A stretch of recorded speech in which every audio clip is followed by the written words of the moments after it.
Chapitre 6. Courant miracle. Les leçons de l'amour. Introduction. La relation de la colère à l'attaque est évidente, mais la relation de la colère à la peur n'est pas toujours aussi apparente. La colère comporte toujours la projection de la séparation, qui doit finalement être acceptée par chacun comme étant sa propre responsabilité plutôt que d'être rejetée sur les autres. La colère ne peut pas se produire à moins que tu ne crois avoir été attaqué, que ton attaque en retour est justifiée et que tu n'en es aucunement responsable. Étant donné ces trois prémices entièrement irrationnelles, la conclusion, tout aussi irrationnelle, doit suivre qu'un frère est digne d'attaque plutôt que d'amour. À quoi peut-on s'attendre de prémices insanes, sinon à une conclusion insane? La façon de défaire une conclusion insane, c'est de considérer la justesse des prémices sur lesquelles elle repose. Tu ne peux pas être attaqué. L'attaque n'a pas de justification, et tu es responsable de ce que tu crois. Il t'a été demandé de me prendre comme modèle pour apprendre, puisqu'un exemple extrême est une aide à l'apprentissage particulièrement utile. Chacun enseigne, et enseigne tout le temps. C'est une responsabilité que tu assumes inévitablement dès l'instant que tu acceptes quelque prémisse que ce soit. Et personne ne peut organiser sa vie sans quelque système de pensée. Une fois que tu as développé un quelconque système de pensée, tu règles ta vie sur lui et tu l'enseignes. Ta capacité de faire allégeance à un système de pensée peut être mal placée, mais c'est quand même une forme de foi, et elle peut être redirigée. Le message de la crucifixion. Considérons encore une fois la crucifixion afin d'en tirer leçon. Je ne m'y suis pas attardé plus tôt à cause des connotations apparentes que tu lui associes peut-être. Le seul point sur lequel j'ai insisté jusqu'à présent, c'est qu'il ne s'agissait pas d'une forme de punition. Toutefois, rien ne peut s'expliquer uniquement de manière négative. Il y a une interprétation positive de la crucifixion qui est entièrement dénuée de peur et dont l'enseignement, s'il est compris correctement, est donc entièrement bénin. La crucifixion n'est rien de plus qu'un exemple extrême. Sa valeur, comme la valeur de n'importe quel mécanisme d'enseignement, réside uniquement dans le type d'apprentissage qu'elle facilite. Elle peut être, et elle a été, mal comprise. C'est seulement parce que les apeurés sont enclins à percevoir peureusement. Je t'ai déjà dit que tu pouvais toujours faire appel à moi pour partager ma décision et ainsi la renforcer.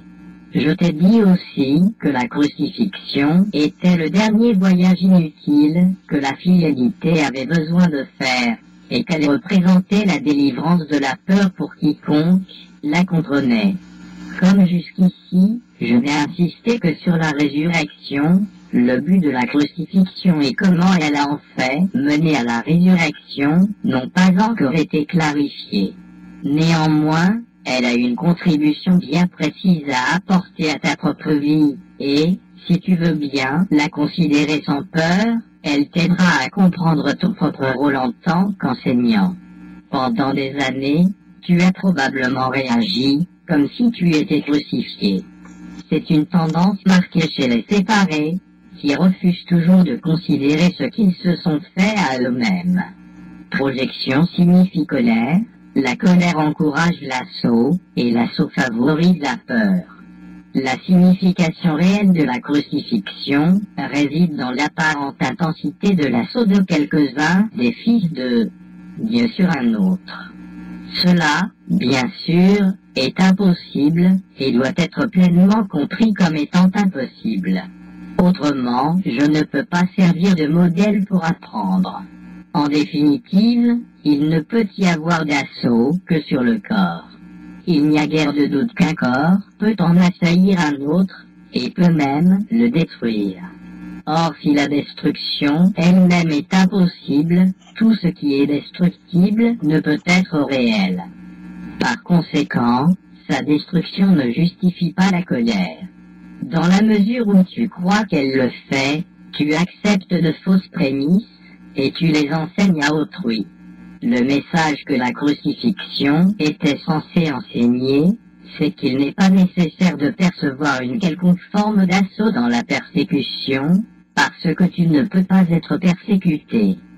Si tu réponds par la colère, tu dois t'assimiler au destructible, et donc tu te regardes toi-même d'une manière insane. J'ai expliqué clairement que je suis comme toi et que tu es comme moi, mais notre égalité fondamentale ne peut être démontrée que par une décision conjointe. Tu es libre de te percevoir comme persécuté si tel est ton choix. Quand tu choisis de réagir ainsi, toutefois, tu devrais te rappeler que j'ai été persécuté comme le monde en juge, mais c'est une évaluation que je ne partageais pas. Et parce que je ne la partageais pas, je ne l'ai pas renforcée. J'ai donc offert une interprétation différente de l'attaque, interprétation que je veux partager avec toi. Si tu y crois, tu m'aideras à l'enseigner. Comme je l'ai déjà dit, comme tu enseignes, ainsi tu apprendras. Si tu réagis comme si tu étais persécuté, tu enseignes la persécution. Ce n'est pas une leçon qu'un fils de Dieu devrait vouloir enseigner s'il doit se rendre compte de son propre salut. Plutôt, enseigne ta propre parfaite immunité, qui est la vérité en toi, et rends-toi compte qu'elle ne peut pas être assaillie. N'essaie pas de la protéger toi-même, car ce serait croire qu'elle peut être assaillie. Il ne t'est pas demandé d'être crucifié, ce qui faisait partie de ma propre contribution à l'enseignement. Il t'est seulement demandé, face à des tentations beaucoup moins extrêmes de mal percevoir, de suivre mon exemple et de ne pas les accepter comme fausse justification à la colère. Il ne peut y avoir de justification à l'injustifiable. Ne crois pas qu'il y en ait, et n'enseigne pas qu'il y en a. Rappelle-toi toujours que ce que tu crois, tu l'enseignes. Crois avec moi, et nous deviendrons égaux en tant qu'enseignants. Ta résurrection est ton réveil. Je suis le modèle de la renaissance, mais la renaissance, elle-même n'est que l'émergence dans ton esprit de ce qui s'y trouve déjà. Dieu lui-même l'a placé là, ainsi est vrai à jamais. J'ai cru en cela, et je l'ai donc accepté comme vrai pour moi. Aide-moi à l'enseigner à nos frères au nom du royaume de Dieu, mais d'abord, crois que cela est vrai pour toi, ou tu enseigneras mal. Mes frères dormaient dans le soi-disant jardin des supplices, mais je ne pouvais pas être en colère contre eux parce que je connaissais que je ne pouvais pas être abandonné. Je suis désolé lorsque mes frères ne partagent pas ma décision de n'entendre qu'une seule voix, parce que cela les affaiblit comme enseignants et comme apprenants. Je connais pourtant qu'ils ne peuvent pas réellement se trahir eux-mêmes ni me trahir, et que c'est toujours sur eux que je dois bâtir mon Église. Il n'y a pas de choix en cela parce qu'il n'y a que toi qui puisse être le fondement de l'Église de Dieu. Une église se trouve là où il y a un autel, et c'est la présence de l'autel qui rend l'église sainte. Une église qui n'inspire pas l'amour à un autel caché qui ne sert pas le but que Dieu lui destinait. Je dois fonder son église sur toi, parce que ceux qui m'acceptent pour modèle sont littéralement mes disciples. Les disciples sont ceux qui suivent, et si le modèle qu'ils suivent a choisi de leur épargner la douleur sous tous les rapports, il serait mal avisé de ne pas le suivre.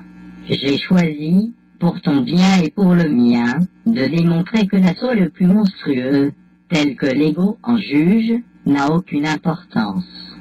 Selon le jugement que le monde porte sur ces choses, mais point selon la connaissance que Dieu en a, j'ai été trahi, abandonné, battu, déchiré, et finalement tué. Il était clair que c'était uniquement à cause de la projection des autres sur moi, puisque je n'avais nuit à personne, et nombreux étaient ceux que j'avais guéris. Nous sommes encore égaux en tant qu'apprenants, quoique nous n'ayons pas besoin d'avoir des expériences égales. Le Saint-Esprit se réjouit quand tu peux apprendre des miennes, et par elles être réveillé à nouveau. C'est leur seul but, et c'est la seule façon pour moi d'être perçu comme la voie, la vérité et la vie. Quand tu entends une seule voix, tu n'es jamais appelé à faire des sacrifices. Au contraire, En étant capable d'entendre le Saint-Esprit en autrui, tu peux apprendre des expériences de l'autre, et en tirer profit sans en faire toi-même l'expérience directe. La raison en est que le Saint-Esprit est un, et quiconque écoute est inévitablement porté à démontrer sa voix pour tous. Tu n'es pas persécuté, pas plus que je ne l'étais. Il ne t'est pas demandé de répéter mes expériences, parce que le Saint-Esprit, que nous partageons, rend cela non nécessaire. Pour utiliser mes expériences de façon constructive, toutefois, tu dois encore suivre mon exemple dans la manière dont tu les perçois. Mes frères et les tiens sont constamment occupés à justifier l'injustifiable. Ma seule leçon, que je dois enseigner comme je l'ai apprise, est qu'aucune perception qui est en désaccord avec le jugement du Saint-Esprit ne peut être justifiée. J'ai entrepris de montrer que cela était vrai dans un cas extrême, simplement parce que cela serait une bonne aide à l'enseignement pour ceux dont la tentation de céder à la colère et à l'assaut ne serait pas aussi extrême. J'ai la volonté avec Dieu qu'aucun de ses fils n'ait à souffrir. La crucifixion ne peut pas être partagée parce que c'est le symbole de la projection. Mais la résurrection est le symbole du partage, parce que le réveil de chaque fils de Dieu est nécessaire pour permettre à la fidélité de connaître son entièreté. Seul, cela est la connaissance. Le message de la crucifixion est parfaitement clair. N'enseigne que l'amour, car c'est ce que tu es. Si tu interprètes la crucifixion de toute autre façon, tu l'utilises comme une arme d'assaut plutôt que comme l'appel à la paix qu'elle était censée être. Les apôtres l'ont souvent mal comprise, et pour la même raison que quiconque la comprend mal. Leur propre amour imparfait les rendait vulnérables à la projection, et c'est leur propre peur qui les a fait parler de la colère de Dieu comme arme de sa vengeance. Ils ne pouvaient pas non plus parler de la crucifixion tout à fait sans colère, parce que leur sentiment de culpabilité les avait mis en colère. Voici quelques exemples de pensées sans dessus-dessous dans le Nouveau Testament, bien que son évangile ne soit en réalité qu'un message d'amour. Si les apôtres ne s'étaient pas sentis coupables, ils n'auraient jamais pu me citer ainsi « Je ne suis pas venu apporter la paix, mais l'épée ». Il est clair que c'est l'opposé de tout ce que j'ai enseigné. Ils n'auraient pas pu non plus décrire mes réactions envers Judas, comme ils l'ont fait s'ils m'avaient réellement compris. Je n'aurais pas pu dire « C'est par un baiser que tu trahis le Fils de l'homme », à moins de croire en la trahison. Tout le message de la crucifixion était simplement que je n'y croyais pas. La punition que je suis censé avoir appelée sûre. Judas est une erreur du même genre. Judas était mon frère ainsi qu'un fils de Dieu, qui faisait partie de la filialité autant que moi. Était-il vraisemblable que je le condamne, alors que j'étais prêt à démontrer que la condamnation est impossible? Quand tu lis les enseignements des apôtres, rappelle-toi que je leur ai dit moi-même qu'il y avait bien des choses qu'ils comprendraient plus tard, parce qu'ils n'étaient pas entièrement prêts à me suivre à ce moment-là. Je ne veux pas que tu permettes à quelque peur que ce soit d'entrer dans le système de pensée vers lequel je te guide. Je ne demande pas des martyrs, mais des enseignants. Nul n'est puni pour des péchés, et les fils de Dieu ne sont pas des pécheurs. Tout concept de punition comporte la projection du blâme, et renforce l'idée que le blâme est justifié. Le résultat est une leçon de blâme, car toute conduite enseigne les croyances qui l'ont motivée. La crucifixion a été le résultat de deux systèmes de pensée clairement opposés. Le parfait symbole du conflit entre l'ego et le Fils de Dieu. Ce conflit semble tout aussi réel maintenant, et ces leçons doivent être apprises maintenant comme alors. Je n'ai pas besoin de gratitude, mais tu as besoin de développer ton aptitude à être reconnaissant, qui est affaiblie, sinon tu ne peux pas apprécier Dieu. Il n'a pas besoin que tu l'apprécies, mais toi, si. Tu ne peux pas aimer ce que tu n'apprécies pas, car la peur rend impossible d'apprécier. Quand tu as peur de ce que tu es, tu ne l'apprécies pas et par conséquent tu le rejettes. Avec pour résultat que tu enseignes le rejet. Le pouvoir des fils de Dieu est présent tout le temps, parce qu'ils ont été créés créateurs. L'influence qu'ils ont les uns sur les autres est sans limite, et doit être utilisée pour leur salut conjoint. Chacun doit apprendre à enseigner que toutes les formes de rejet sont insignifiantes. La séparation est la notion de rejet. Aussi longtemps que tu enseignes cela, tu y croiras. Ce n'est pas ainsi que Dieu pense, et tu dois penser comme il pense si tu veux le connaître de nouveau. Rappelle-toi que le Saint-Esprit est le lien de communication entre Dieu le Père et ses fils séparés. Si tu écoutes sa voix, tu connaîtras que tu ne peux ni blesser ni être blessé, et qu'ils sont nombreux à avoir besoin de ta bénédiction pour les aider à entendre cela par eux-mêmes. Quand tu ne perçois que ce besoin en eux, et ne réponds plus à aucun autre, alors tu t'es mis à mon école, et tu as aussi hâte que moi de partager ce que tu as appris. I.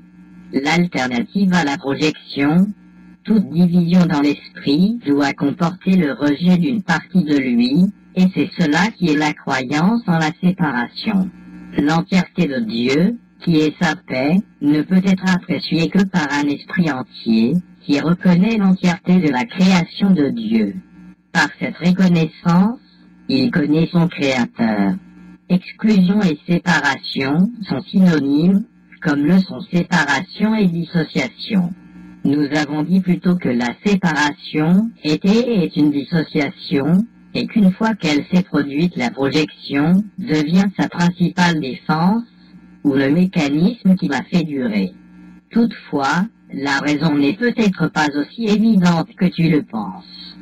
Ce que tu projettes, tu le désavoues, et tu ne crois donc pas que ce soit à toi.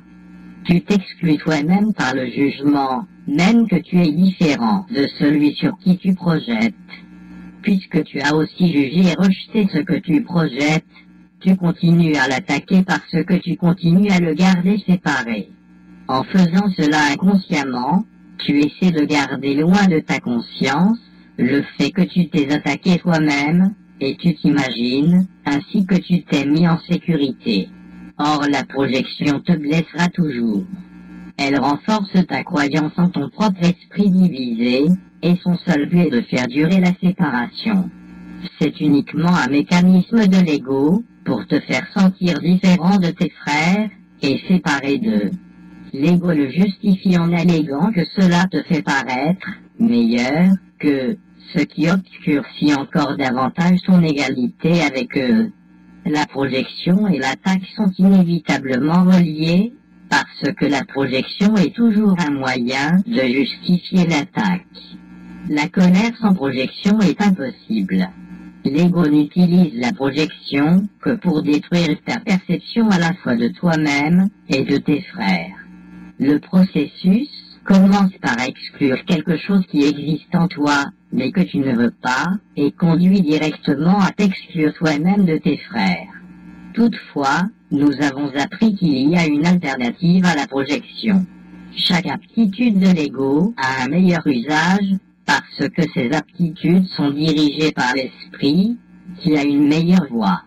Le Saint-Esprit étant et l'ego projettent. Comme leurs buts sont opposés, ainsi le sont leurs résultats. Le Saint-Esprit commence par te percevoir comme étant parfait. Connaissant que cette perfection est partagée, il la reconnaît en l'autre, la renforçant ainsi en vous deux. Au lieu de la colère, cela suscite l'amour pour les deux, parce que cela établit l'inclusion. Percevant l'égalité, le Saint-Esprit perçoit des besoins égaux. Automatiquement, cela invite l'expiation, parce que l'expiation est le seul besoin dans ce monde qui soit universel. Te percevoir toi-même de cette façon, c'est la seule façon de trouver le bonheur dans le monde. C'est parce qu'ainsi, tu reconnais que tu n'es pas dans ce monde, car le monde est malheureux. Comment peux-tu trouver la joie dans un lieu sans joie, sauf en te rendant compte que tu n'es pas là? Tu ne peux être nulle part où Dieu ne t'a pas mis, et Dieu t'a créé comme partie de lui. Cela est à la fois où tu es et ce que tu es. C'est complètement inaltérable. C'est l'inclusion totale. Tu ne peux pas le changer ni maintenant, ni jamais. C'est vrai à jamais. Ce n'est pas une croyance, mais un fait. Tout ce que Dieu a créé est aussi vrai qu'il est. Sa vérité réside seulement dans sa parfaite inclusion en lui qui seul est parfait. Nier cela, c'est te nier toi-même et le nier, lui, puisqu'il est impossible d'accepter l'un sans l'autre. La parfaite égalité de la perception du Saint-Esprit est le reflet de la parfaite égalité de la connaissance de Dieu. La perception de l'ego n'a pas d'équivalent en Dieu, mais le Saint-Esprit demeure le pont entre la perception et la connaissance. En te permettant d'utiliser la perception d'une manière qui reflète la connaissance, tu finiras par t'en souvenir. L'ego préférerait croire que ce souvenir est impossible, or c'est ta perception que guide le Saint-Esprit. Ta perception finira où elle a commencé. Toutes choses se rencontrent en Dieu, parce que toutes choses ont été créées par lui et en lui. Dieu a créé ses fils en étendant ses pensées, tout en retenant dans son esprit les extensions de sa pensée. Ainsi, toutes ces pensées sont parfaitement unies en elles-mêmes et les unes avec les autres. Le Saint-Esprit te permet de percevoir cette entièreté maintenant. Dieu t'a créé pour créer. Tu ne peux pas étendre son royaume jusqu'à ce que tu connaisses ce qu'est son entièreté. Les pensées commencent dans l'esprit du penseur et de là vont vers l'extérieur. C'est aussi vrai de la pensée de Dieu que de la tienne. Parce que ton esprit est divisé, tu peux aussi bien percevoir que penser. Or la perception ne peut pas échapper aux lois fondamentales de l'esprit. Tu perçois à partir de ton esprit et tu projettes tes perceptions à l'extérieur. Bien que toute espèce de perception soit irréelle, c'est toi qui l'as faite, et le Saint-Esprit peut donc en faire bon usage. Il peut inspirer la perception et la conduire vers Dieu. Cette convergence paraît très éloignée dans le futur pour la seule raison que ton esprit n'est pas parfaitement aligné sur cette idée et qu'il ne la veut pas maintenant. Le Saint-Esprit utilise le temps, mais il n'y croit pas. Venant de Dieu, il utilise tout pour le bien, mais il ne croit pas en ce qui n'est pas vrai. Puisque le Saint-Esprit est dans ton esprit peut aussi croire seulement ce qui est vrai. Le Saint-Esprit ne peut parler que pour cela, parce qu'il parle pour Dieu. Il te dit de retourner à Dieu, ton esprit, tout entier, parce qu'il ne l'a jamais quitté. S'il ne l'a jamais quitté, tu as seulement besoin de le percevoir, tel qu'il est pour qu'il lui soit retourné. Avoir pleinement conscience de l'expiation, c'est donc reconnaître que la séparation ne s'est jamais produite. L'ego ne peut pas prévaloir contre cela, parce que c'est l'énoncé explicite que l'ego ne s'est jamais produit. L'ego peut accepter l'idée que le retour est nécessaire, parce qu'il peut si facilement la faire paraître difficile. Or le Saint-Esprit te dit que même le retour n'est pas nécessaire, parce que ce qui n'est jamais arrivé ne peut pas être difficile. Toutefois, tu peux rendre l'idée de retour à la fois nécessaire et difficile. Or il est sûrement clair que ceux qui sont parfaits n'ont besoin de rien, et tu ne peux pas ressentir la perfection comme un accomplissement difficile, parce que c'est ce que tu es. C'est de cette façon que tu dois percevoir les créations de Dieu, en ramenant toutes tes perceptions sur la seule ligne que voit le Saint-Esprit. Cette ligne est la ligne directe de communication avec Dieu, qui laisse ton esprit converger avec le sien. Il n'y a de conflit nulle part dans cette perception, parce que cela signifie que toute perception est guidée par le Saint-Esprit, dont l'esprit est fixé sur Dieu. Seul le Saint-Esprit peut résoudre le conflit, parce que seul le Saint-Esprit est libre de tout conflit. Il ne perçoit que ce qui est vrai dans ton esprit, et ne s'étend qu'à ce qui est vrai dans les autres esprits. La différence entre la projection de l'ego et l'extension du Saint-Esprit est très simple. L'ego projette pour exclure, et donc pour tromper. Le Saint-Esprit étant en se reconnaissant lui-même dans chaque esprit. Ainsi, il les perçoit tous, ne faisant qu'un. Rien n'est en conflit dans cette perception, parce que tout ce que le Saint-Esprit perçoit est le même. Où qu'il regarde, il se voit lui-même, et parce qu'il est uni, il offre toujours le royaume tout entier. C'est l'unique message que Dieu lui a donné, et pour lequel il doit parler, parce que c'est ce qu'il est. La paix de Dieu réside dans ce message. Ainsi la paix de Dieu réside en toi. La grande paix du royaume lui n'est jamais dans ton esprit, mais elle doit rayonner au dehors pour que tu en prennes conscience. Le Saint-Esprit t'a été donné avec une parfaite impartialité, et c'est seulement en le reconnaissant impartialement que tu peux le reconnaître. L'ego est légion, mais le Saint-Esprit est un. Aucune ténèbre ne demeure nulle part dans le royaume, mais ton rôle consiste uniquement à ne permettre à aucune ténèbre de demeurer dans ton propre esprit. Cet alignement sur la lumière est illimité, parce qu'il est aligné sur la lumière du monde. Chacun de nous est la lumière du monde, et c'est en joignant nos esprits dans cette lumière que nous proclamons le royaume de Dieu ensemble et ne faisant qu'un. Le renoncement à l'attaque, comme nous l'avons déjà souligné, chaque idée commence dans l'esprit du penseur.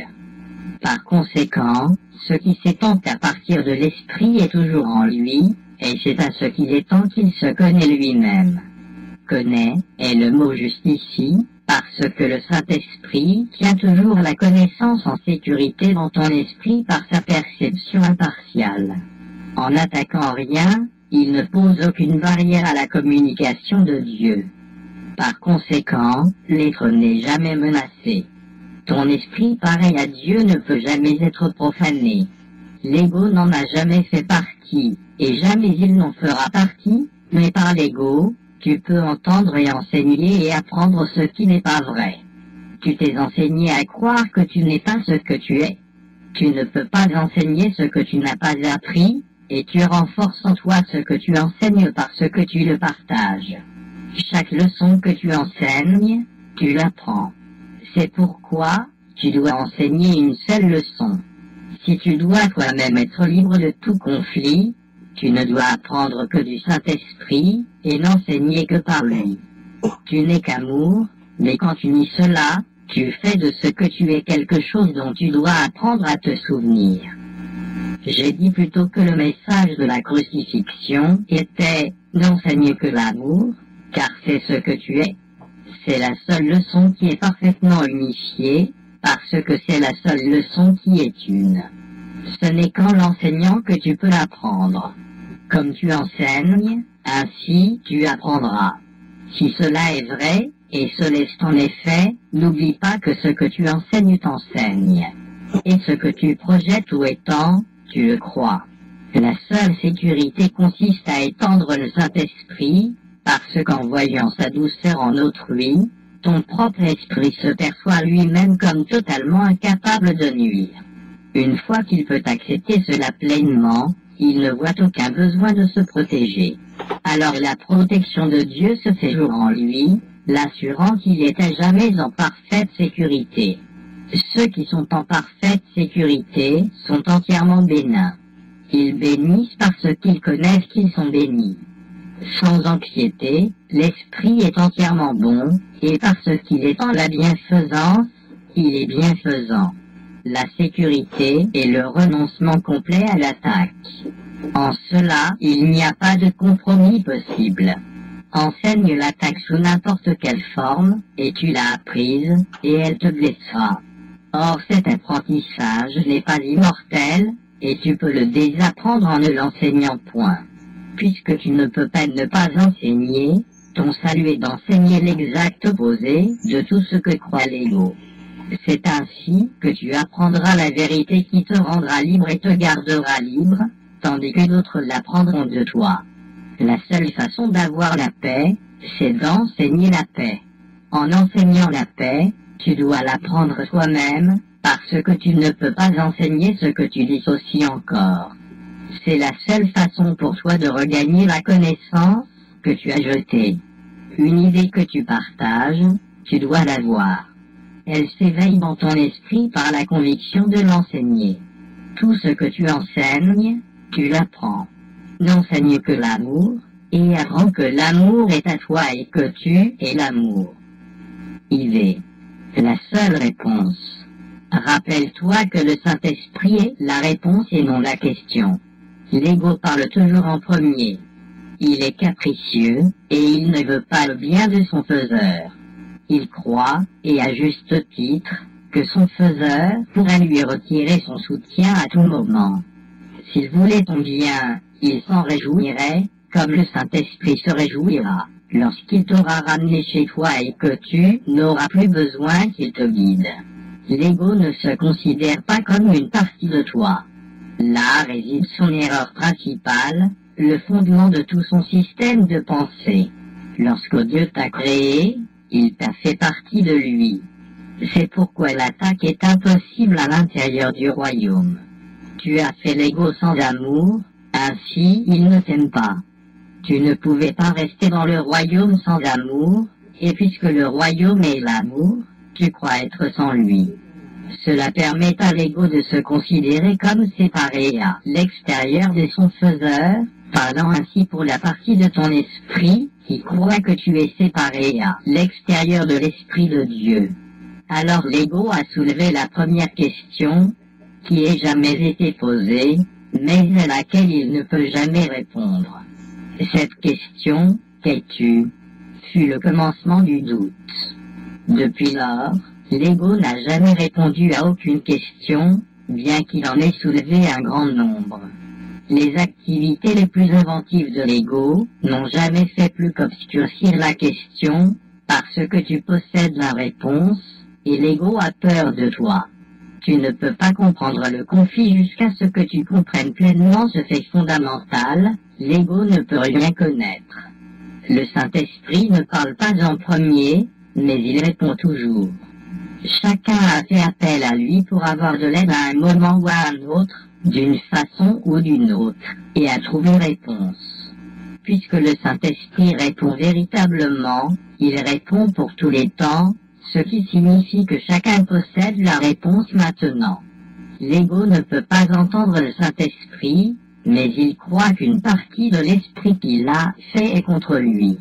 Il interprète cela comme une justification pour attaquer son faiseur. Il croit que la meilleure défense est l'attaque, et il veut que tu le crois. À moins de le croire, tu ne te rangeras pas de son côté, et l'ego a terriblement besoin d'alliés, quoique point de frères. Percevant dans ton esprit quelque chose qui lui est étranger, l'ego se tourne vers le corps comme allié, parce que le corps ne fait pas partie de toi. Cela fait du corps l'ami de l'ego. C'est une alliance franchement fondée sur la séparation. Si tu te ranges avec cette alliance, tu auras peur, parce que tu te ranges avec une alliance de peur. L'ego utilise le corps pour conspirer contre ton esprit et, parce que l'ego se rend compte que son ennemi peut leur mettre fin à tous les deux en reconnaissant simplement qu'ils ne font pas partie de toi, ils s'unissent pour t'attaquer ensemble. C'est peut-être la plus étrange de toutes les perceptions, si tu considères ce que cela implique réellement. L'ego, qui n'est pas réel, tente de persuader l'esprit, qui est réel, que l'esprit est le mécanisme d'apprentissage de l'ego. En outre, que le corps est plus réel que l'esprit.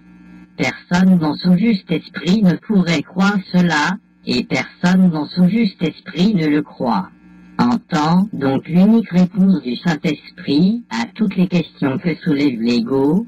Tu es un enfant de Dieu, une partie inestimable de son royaume, qu'il a créé comme faisant partie de lui. Rien d'autre n'existe, et cela seul est réel. Tu as choisi un sommeil dans lequel tu as fait de mauvais rêves, mais le sommeil n'est pas réel. Dieu t'appelle à te réveiller. Il ne restera plus rien de ton rêve quand tu l'entendras, parce que tu te réveilleras.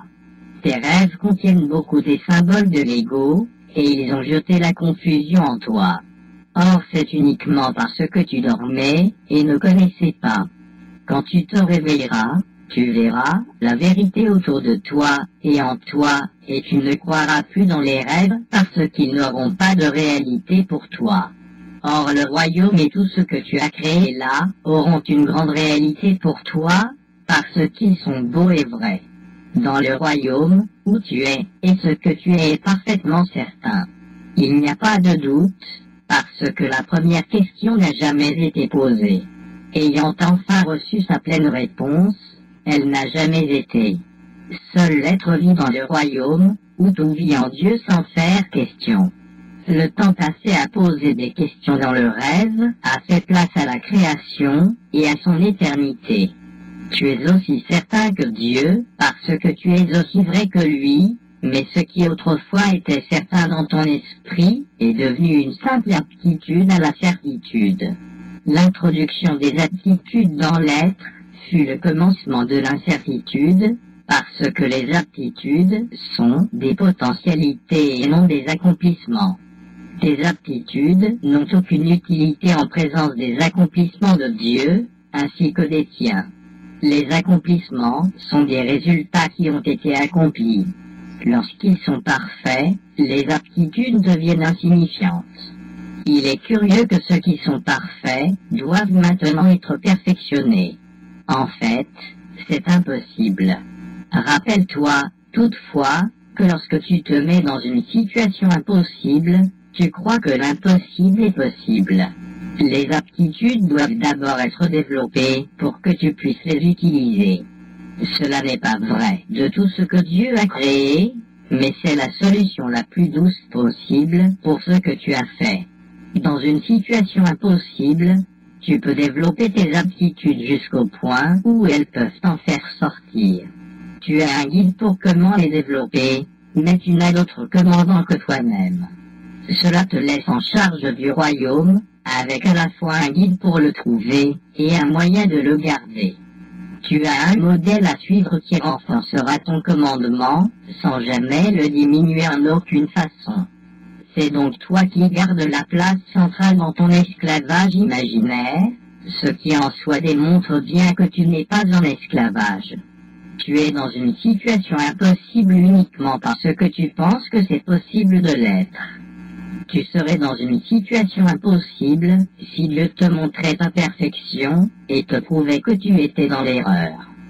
Cela démontrerait que ceux qui sont parfaits sont incapables de prendre eux-mêmes conscience de leur perfection et se rangeraient ainsi avec la croyance que ceux qui ont tout ont besoin d'aide et sont donc sans aide. Voilà le type de raisonnement auquel l'ego se livre. Dieu, qui connaît que ses créations sont parfaites, ne leur fait pas d'affront. Cela serait aussi impossible que la notion de l'ego de lui avoir fait affront. C'est pourquoi le Saint-Esprit ne commande jamais. Commander, c'est supposer une inégalité dont le Saint-Esprit démontre l'inexistence. La fidélité aux prémices est une loi de l'Esprit, et tout ce que Dieu a créé est fidèle à ses lois. La fidélité à d'autres lois est aussi possible, toutefois, non point parce que les lois sont vraies, mais parce que c'est toi qui les as faites. Qu'y aurait-il de gagné si Dieu te prouvait que tu as pensé de façon insane?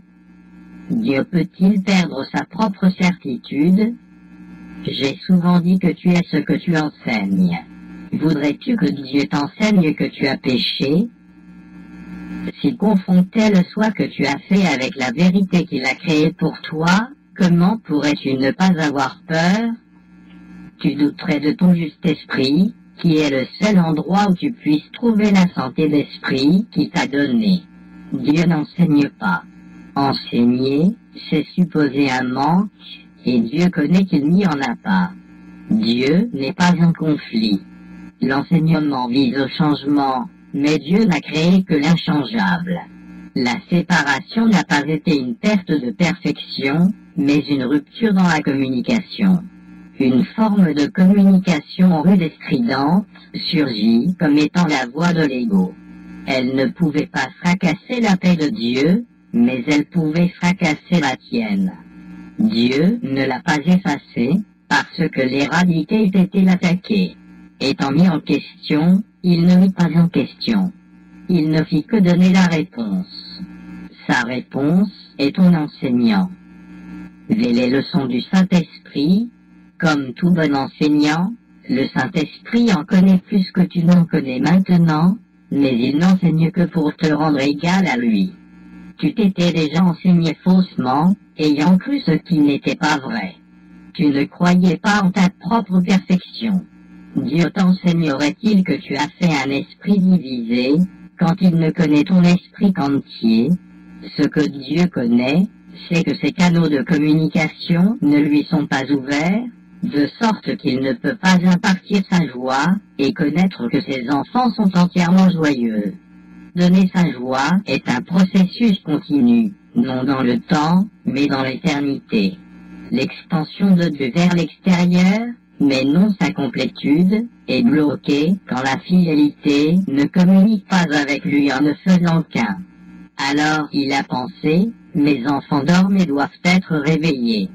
Comment peux-tu réveiller des enfants plus tendrement qu'en leur parlant d'une voix douce, qui ne les effraiera pas, mais leur rappellera simplement que la nuit est finie, et que la lumière est venue? Tu ne les informes pas que les cauchemars qui les ont tellement effrayés ne sont pas réels, parce que les enfants croient en la magie. Tu leur donnes simplement l'assurance qu'ils sont en sécurité maintenant. Ensuite, tu leur apprends à faire la différence entre dormir et être éveillé, pour leur faire comprendre qu'ils n'ont pas besoin d'avoir peur des rêves. Ainsi, quand viennent de mauvais rêves, ils feront eux-mêmes appel à la lumière pour les dissiper. Un sage enseignant enseigne par l'approche et non par l'avènement. Il n'insiste pas sur ce que tu dois éviter pour ne pas te blesser, mais sur ce qu'il te faut apprendre pour avoir la joie. Pense à la peur et à la confusion qu'un enfant éprouverait si on lui disait « Ne fais pas ceci parce que cela va te blesser et te mettre en danger ». Mais si tu fais cela plus tôt, tu éviteras de te blesser, tu seras en sécurité et alors, tu n'auras pas peur. Il vaut sûrement mieux n'utiliser que ces 3 mots, c'est seulement cela. Ce simple énoncé est parfaitement clair, facile à comprendre et très facile à retenir. Le Saint-Esprit ne détaille jamais les erreurs parce qu'il n'effraie pas les enfants, et ceux qui manquent de sagesse sont des enfants. Or il répond toujours à leur appel, et le fait qu'ils peuvent compter sur lui les rend plus certains. Il est vrai que les enfants confondent fantasmes et réalité, et ils sont effrayés parce qu'ils ne font pas la différence. Le Saint-Esprit ne fait pas de distinction entre les rêves. Il les dissipe simplement. Sa lumière est toujours l'appel au réveil. Quel ait été ton rêve? Il n'y a rien de durable dans les rêves, et le Saint-Esprit, qui rayonne de la lumière de Dieu lui-même, parle seulement pour ce qui durera jamais. A pour avoir, donne tout à tous. Quand ton corps et ton ego et tes rêves auront disparu, tu connaîtras que tu dureras jamais. Peut-être penses-tu que cela s'accomplit par la mort, mais rien ne s'accomplit par la mort, parce que la mort n'est rien. Tout s'accomplit par la vie, et la vie est de l'esprit et dans l'esprit. Le corps n'oublie ne meurt, parce qu'il ne peut te contenir, toi qui es la vie. Si nous partageons le même esprit, tu peux vaincre la mort parce que je l'ai fait. La mort est une tentative pour résoudre le conflit en ne décidant pas. Comme toute autre solution impossible qu'est l'ego, elle ne marchera pas. Dieu n'a pas fait le corps, parce qu'il est destructible et par conséquent n'est pas du royaume. Le corps est le symbole de ce que tu penses être. Il est clair que c'est un mécanisme de séparation. Par conséquent, il n'existe pas. Le Saint-Esprit, comme toujours, prend ce que tu as fait et le traduit en mécanisme d'apprentissage. Et comme toujours, il réinterprète ce que l'ego utilise comme un argument à l'appui de la séparation pour faire la démonstration du contraire. Si l'esprit peut guérir le corps, mais que le corps ne peut guérir l'esprit, alors l'esprit doit être plus fort que le corps. Chaque miracle démontre cela. J'ai dit que le Saint-Esprit est la motivation des miracles. Il te dit toujours que seul l'esprit est réel, parce que seul l'esprit peut être partagé. Le corps est séparé. Par conséquent, il ne peut pas faire partie de toi.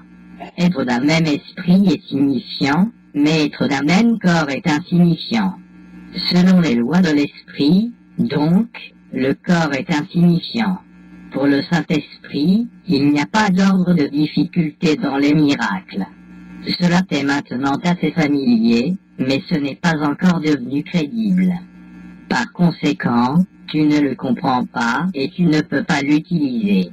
Nous avons trop à accomplir au nom du royaume pour laisser ce concept crucial nous échapper. C'est une véritable pierre angulaire du système de pensée que j'enseigne et que je veux que tu enseignes. Tu ne peux pas faire de miracle sans y croire, parce que c'est la croyance en une parfaite égalité. Seul un don égal peut être offert aux fils égaux de Dieu, et c'est d'apprécier pleinement. Rien de plus et rien de moins. Sans une gradation, un ordre de difficulté ne signifie rien, et il ne doit y avoir aucune gradation dans ce que tu offres à ton frère. Le Saint-Esprit, qui mène à Dieu, traduit la communication en être, tout comme il traduit finalement la perception en connaissance. Tu ne perds pas ce que tu communiques. L'ego utilise le corps pour l'attaque, pour le plaisir et pour l'orgueil. L'insanité de cette perception la rend certes apeurante.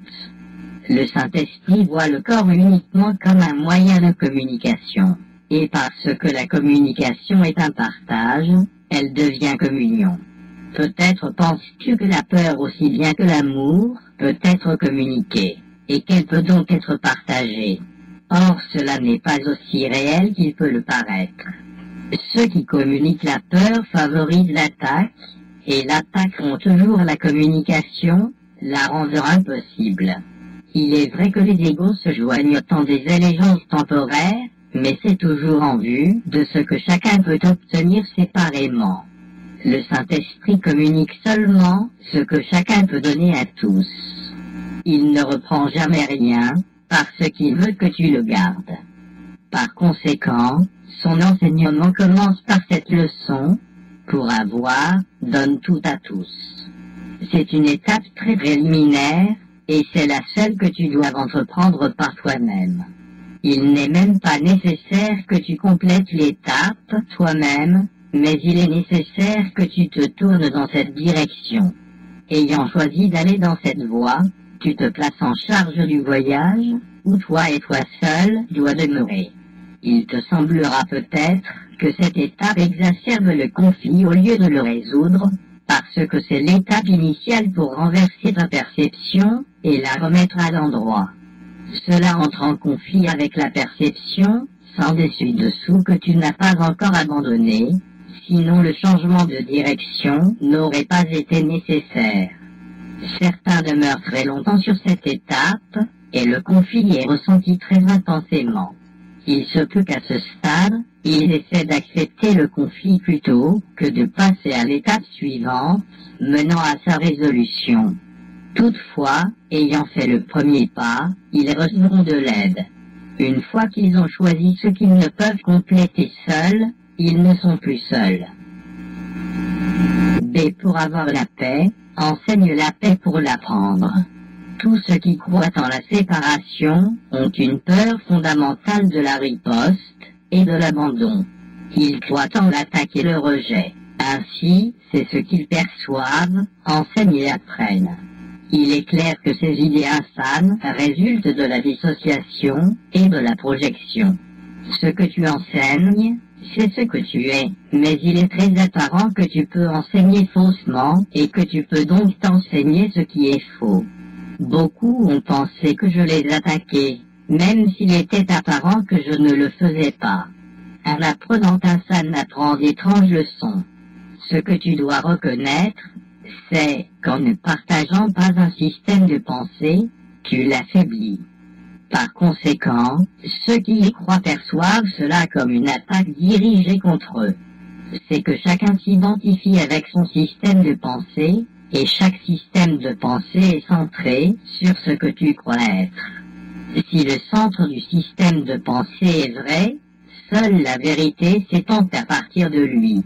Mais si un mensonge est dans son centre, seule la tromperie en procède. Tous les bons enseignants se rendent compte que seul un changement fondamental durera. Mais ils ne commencent pas à ce niveau. Renforcer la motivation pour le changement est leur but premier. C'est aussi leur but ultime. Tout ce qu'un enseignant a besoin de faire pour garantir un changement, c'est d'accroître chez l'apprenant la motivation pour le changement. Un changement de motivation est un changement d'esprit, et il est inévitable que cela produise un changement fondamental, parce que l'esprit est fondamental. La première étape dans le processus de renversement, ou de défaire est le défaire du concept d'obtention. Conséquemment, la première leçon du Saint-Esprit était, pour avoir, donne tout à tous. J'ai dit que cela était susceptible d'accroître le conflit temporairement, et nous pouvons maintenant clarifier cela davantage. À ce stade, l'égalité entre avoir et être n'est pas encore perçue. Jusqu'à ce qu'elle le soit, il semblera qu'avoir est l'opposé de donner. Par conséquent, la première leçon semble contenir une contradiction, puisque l'esprit qui l'apprend est en conflit.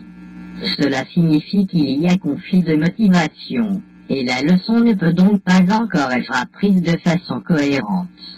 De plus, l'esprit de l'apprenant projette son propre conflit, et ne perçoit ainsi aucune cohérence dans l'esprit des autres, ce qui lui rend suspecte leur motivation. Voilà réellement pourquoi, à maint égard, la première leçon est la plus difficile à apprendre. Encore très conscient de l'ego en toi, et répondant principalement à l'ego en l'autre, voilà qu'il t'est enseigné à réagir aux deux, comme si ce que tu crois n'était pas vrai. Sans dessus-dessous comme toujours, l'ego perçoit la première leçon comme étant insane. En fait, il n'a pas le choix puisque l'alternative, qui lui serait encore moins acceptable, serait évidemment qu'il est insane. Le jugement de l'ego, ici comme toujours, est prédéterminé par ce qu'il est. Le changement fondamental se produira quand même avec le changement d'esprit du penseur. Entre-temps, la voix du Saint-Esprit se faisant de plus en plus claire, il devient impossible à l'apprenant de ne pas écouter. Pour un temps, donc, il reçoit et accepte des messages conflictuels. D'évidence, la voie qui mène hors du conflit entre deux systèmes de pensée opposés, c'est d'en choisir un et de renoncer à l'autre. Si tu t'identifies à ton système de pensée, et tu ne peux pas y échapper, et si tu acceptes deux systèmes de pensée qui sont en désaccord complet, la paix de l'esprit est impossible. Si tu enseignes les deux, ce que tu feras sûrement aussi longtemps que tu acceptes les deux, tu enseignes le conflit et tu l'apprends. Or ce que tu veux, c'est la paix, sinon tu n'aurais pas appelé à ton aide la voie pour la paix. Sa leçon n'est pas insane, le conflit l'est. Il ne peut pas y avoir conflit entre santé d'esprit et insanité. Une seule est vraie, donc une seule est réelle. L'ego tente de te persuader que c'est à toi de décider quelle voie est vraie, mais le Saint-Esprit enseigne que la vérité fut créée par Dieu et que ta décision ne peut la changer.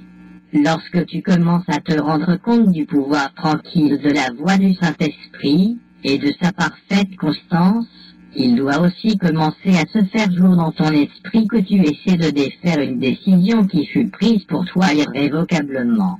Voilà pourquoi j'ai suggéré plutôt que tu te rappelles de laisser le Saint-Esprit décider de choisir Dieu pour toi. Il ne t'est pas demandé de prendre des décisions insanes, quoi que tu puisses le penser. Toutefois, cela doit être insane de croire que c'est à toi de décider quelles sont les créations de Dieu. Le Saint-Esprit perçoit le conflit exactement tel qu'il est. Par conséquent, sa seconde leçon est, pour avoir la paix, enseigne la paix pour l'apprendre. Ceci est encore une étape préliminaire, puisqu'avoir et être ne sont toujours pas assimilés l'un à l'autre. Toutefois, elle est plus avancée que la première étape, qui n'est réellement que le début du renversement de la pensée. La seconde étape est une affirmation positive de ce que tu veux. C'est donc un pas dans la direction qui mène hors du conflit, puisque cela signifie que les alternatives ont été considérées et que l'une d'elles a été choisie comme étant plus désirable. Néanmoins, l'expression « plus désirable » implique encore qu'il y a des degrés de désirabilité. Par conséquent, bien que cette étape soit essentielle, pour arriver à l'ultime décision, il est clair que ce n'est pas la dernière. L'absence d'un ordre de difficulté dans les miracles n'a pas encore été acceptée, parce que rien n'est difficile qui est entièrement désiré. Désirer entièrement, c'est créer, et créer ne peut pas être difficile si Dieu lui-même t'a créé créateur. La seconde étape, donc, bien qu'elle constitue un pas de géant vers la perception unifiée qui reflète la connaissance de Dieu, est encore une étape perceptuelle. En faisant ce pas, et en gardant cette direction, tu te ferais un chemin vers le centre de ton système de pensée, où se produira le changement fondamental. À la deuxième étape, le progrès est intermittent, mais la deuxième étape est plus facile que la première parce qu'elle suit. De se rendre compte qu'elle doit suivre démontre une conscience de plus en plus grande que le Saint-Esprit te conduira. C'est ne sois vigilant que pour Dieu et son royaume. Nous avons dit plutôt que le Saint-Esprit évalue et qu'il doit le faire. Il fait le tri du vrai et du faux dans ton esprit, et il t'enseigne à juger chaque pensée à laquelle tu permets d'entrer à la lumière de ce que Dieu y a mis. Tout ce qui s'accorde avec cette lumière, il le retient pour renforcer le royaume en toi. Ce qui s'accorde partiellement avec elle, il l'accepte et le purifie. Mais ce qui est en total désaccord avec elle, il le juge et le rejette. C'est ainsi qu'il garde le royaume parfaitement cohérent et parfaitement unifié. Rappelle-toi, toutefois, que ce que le Saint-Esprit rejette, l'ego l'accepte. C'est parce qu'ils sont en désaccord fondamental surtout, puisqu'ils sont en désaccord fondamental sur ce que tu es. Sur cette question cruciale, les croyances de l'ego varient, et c'est pourquoi ils favorisent différentes humeurs. Le Saint-Esprit ne varie jamais sur ce point. Par conséquent, la seule humeur qu'il engendre est la joie. Il la protège, en rejetant tout ce qui ne favorise pas la joie, et il est, donc le seul à pouvoir te garder entièrement joyeux. Le Saint-Esprit ne t'enseigne pas à juger autrui, parce qu'il ne veut pas que tu enseignes l'erreur, ni l'apprennes toi-même. Il ne serait guère constant s'il te permettait de renforcer ce que tu dois apprendre à éviter. Dans l'esprit du penseur, donc, il juge, mais dans le seul but d'unifier l'esprit, afin qu'il puisse percevoir sans jugement. Cela permet à l'esprit d'enseigner sans jugement, et donc d'apprendre à être sans jugement. Le défaire est nécessaire uniquement dans ton esprit, afin que tu ne projettes pas au lieu d'étendre. Dieu lui-même a établi ce que tu peux étendre en parfaite sécurité. Par conséquent, la troisième leçon du Saint-Esprit est « Ne sois vigilant que pour Dieu et son royaume ». C'est une étape majeure vers un changement fondamental. Or, s'y trouve encore un aspect du renversement de la pensée, puisque cela implique qu'il y a quelque chose contre quoi tu dois être vigilant. Elle est très avancée par rapport à la première leçon, qui n'est que le commencement du renversement de la pensée, et aussi par rapport à la seconde, qui consiste essentiellement à identifier ce qui est plus désirable. Cette étape, qui suit de la seconde comme la seconde suivait de la première, met l'accent sur la dichotomie entre le désirable et l'indésirable. Ainsi, elle rend le choix ultime inévitable. Alors que la première étape semble augmenter le conflit, et que la seconde peut encore entraîner un conflit dans une certaine mesure, cette étape requiert une vigilance constante à l'encontre du conflit. Je t'ai déjà dit que tu peux être aussi vigilant contre l'ego que pour lui. Cette leçon enseigne non seulement que tu peux l'être, mais que tu dois l'être. Elle ne s'occupe pas d'un ordre de difficulté, mais de la priorité claire et nette de la vigilance. Cette leçon est sans équivoque en ce sens qu'elle enseigne qu'il ne doit y avoir aucune exception, bien qu'elle ne nie pas que la tentation se présentera de faire des exceptions. Ici, donc, tu devras faire preuve de cohérence en dépit du chaos. Or, le chaos et la cohérence ne peuvent coexister très longtemps, puisqu'ils s'excluent réciproquement. Toutefois, aussi longtemps que tu dois être vigilant contre quoi que ce soit, tu ne reconnais pas cette exclusion réciproque, et tu crois encore que tu peux choisir l'un ou l'autre. En enseignant quoi choisir, le Saint-Esprit t'enseignera finalement que tu n'as pas du tout besoin de choisir. Ainsi ton esprit sera finalement libéré du choix et dirigé vers la création dans le royaume. Choisir par le Saint-Esprit te conduira au royaume. C'est par ton être véritable que tu crées, mais tu dois apprendre à te souvenir de ce que tu es. La façon de t'en souvenir est inhérente à la troisième étape, qui réunit les leçons contenues dans les deux premières, et va au-delà vers l'intégration réelle. Si tu te permets de n'avoir dans l'esprit que ce que Dieu y a mis, tu reconnais ton esprit tel que Dieu l'a créé. Par conséquent, tu l'acceptes tel qu'il est. Puisqu'il est entier, tu enseignes la paix parce que tu crois en elle. Le dernier pas, c'est encore Dieu qui le fera pour toi, mais à la troisième étape, le Saint-Esprit t'a préparé pour Dieu. Il te prépare pour la traduction d'avoir en être par la nature même des étapes que tu dois faire avec lui.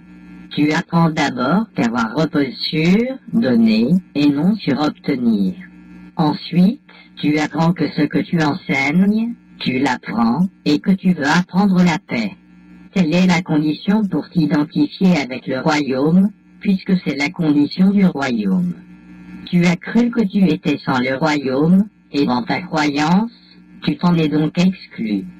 Par conséquent, il est essentiel de t'enseigner que tu dois être inclus, et que la seule chose à exclure est la croyance que tu ne l'es pas.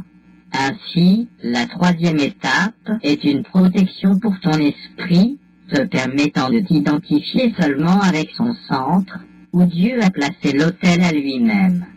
Les autels sont des croyances, mais Dieu et ses créations sont au-delà de toute croyance, parce qu'ils sont au-delà de toute question.